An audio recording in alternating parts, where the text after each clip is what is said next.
అందరికీ మరణాతండి. బాగున్నారండి? మహాపరిశుద్ధుడు యేసుక్రీస్తు ప్రభువారు తన కళలను మనకు అద్దుచు తన కృప నిండుగా మెండుగా మనకు ప్రసాదిస్తూ నిరంతరము మనలను తన మహిమ కలిగినటువంటి నోటి మాటల చేత ఆదరిస్తూ తన మహిమ గల బాహులోని సహాయం అందిస్తూ మహిమ రాకడలో మహిమ మేఘమెక్కు పర్యంతము మనలను ఉద్ధరించుగాక. ఆమేన్. అందరికి మరణాతండి. ప్రభు యొక్క మహాకృపను బట్టి పరిశుద్ధుడు ప్రభువుని గురించి మనము నిరంతరము ధ్యానము చేయించున్నటువంటి వారమైనాము. ప్రియులారా, ఆయన మాటలు మనస్సులో భద్రపరుచుకున్నట్లయితే మనము ఆయన అంతరంగంలో భద్రపరచబడిన వారిగా ఉంటాము. ఆయన మనకు ఏర్పాటు చేసే భద్రత మరి ఘనముగా నిలుస్తుంది. ప్రియ స్నేహితులారా, లేఖనములో నుండి ప్రభు ఆశీర్వాదాన్ని మనం అందుకుందాము. వాగ్దానమును యెషయా గ్రంథము 44వ అధ్యాయము 3వ వచనమును మనము చూసినట్లయితే గనుక, నీకు పుట్టిన వారిని నేను ఆశీర్వదించదును అని దేవుడు సెలవిస్తూ ఉన్నారు. ప్రియమైన స్నేహితులారా, దేవుడు ఏర్పాటు చేసుకున్నటువంటి బిడ్డలకు కలిగినటువంటి సంతానమైనటువంటి వారిని ఆయన ఆశీర్వదిస్తాను అని అంటూ ఉన్నారు. ప్రియులారా, దేవుని ఆశీర్వాదము చాలా ఉన్నతమైనది, చాలా ఘనమైనది, గొప్పది అని నేను మీకు తెలియపరుస్తూ ఉన్నాను. ప్రియా స్నేహితులారా, ఆశీర్వాదము నిత్య జీవాన్ని ప్రసాదిస్తుంది. ఆశీర్వాదం ఈ లోకములో ఉన్నతమైన భాగ్యాలను కలుగజేస్తుంది.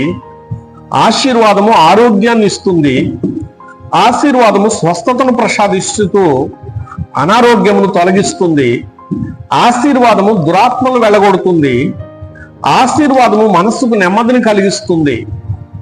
ఆశీర్వాదం లేని బ్రతుకు వృధా, ఆశీర్వాదం లేని జన్మ వృధా. గనుక పుట్టిన ప్రతి వారికి ఆశీర్వాదము కావాలండి. కొందరు ఘనమైన ఆశీర్వాదాలు పొందుతారు, కొందరు తాత్కాలికమైన ఆశీర్వాదాలు పొందుతారు. ఈ లోక సంబంధమైన ఆశీర్వాదాలు ఉన్నాయి, పరలోక సంబంధమైన ఆశీర్వాదాలు ఉన్నాయి. ప్రియులారా, సాక్షాత్తు దేవుడే మాట్లాడుతూ ఉన్నాడు. నీకు పుట్టిన పిల్లలను నేను ఆశీర్వదిస్తానంటూ ఉన్నాడు ఆయన. ప్రియులారా, దేవుని మహాకృపను బట్టి మత్తయి సువార్తలో కూడా మనం చూసినట్లయితే అంత్య తీర్పు జరుగుతున్న సమయంలో ప్రభువు తన వేవేల పరిశుద్ధులతో దూతలతో దిగివచ్చి సింహాసనాసీనుడై తీర్పు తీర్చేటప్పుడు దాన్ని గొర్రె మేకల తీర్పు అంటారు.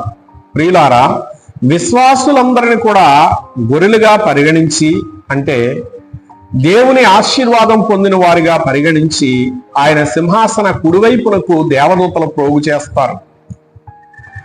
ఎడమ వైపునకు ఆశీర్వాదం లేని వారిని ప్రోగు చేస్తారు. వారిని మేకలతో సంబోధించారు. ప్రియులారా, ఇక్కడ ప్రభు తీర్చేటటువంటి ఆ తీర్పులో నా తండ్రి వలన ఆశీర్వదించబడిన వారులారా అని సంబోధించాడు ఆయన. కుడివైపున ఉన్న వారిని చూసి, ఎడం వైపున ఉన్న వారిని మరి నా తండ్రి వలన శపించబడిన వారులారా అని సంబోధించాడు.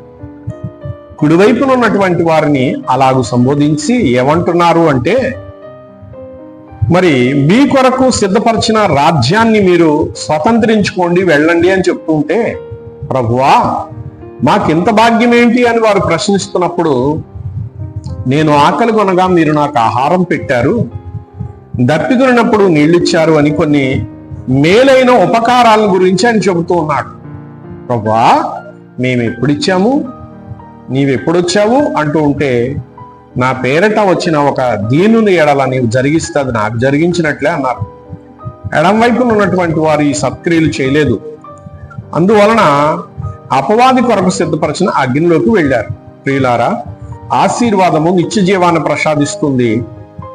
ఆశీర్వాదం లేని బ్రతుకు నిత్య నాశనకరమైన అగ్నిగుండంలోనికి వెళుతుంది. గనుక ప్రతి కుటుంబము సత్కార్యాలు చేసి ఆశీర్వాదం పొందాలని ప్రభు పేరట మీకు తెలియజేస్తూ, సర్వోన్నతుని దీవెనలు మీ ఇంట్లోనూ, మీ ఒంట్లోనూ, మీ అంతరంగంలోనూ నిరంతరము మీకు తోడుగా ఉండాలని నేను కోరుకుంటూ ప్రభు మిమ్మల్ని దీవించునుగాక.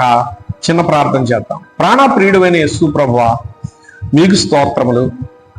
ఆశీర్వాదము ప్రభువా, నీకు ఇష్టమైనది గనుక ఆశీర్వదించటం నీకెంతో ఇష్టం గనుక ఆశీస్సు పొందుట మాకును ఇష్టమైన కార్యముగా ఎంచుకొనమన్నావు తండ్రి, స్తోత్రములు.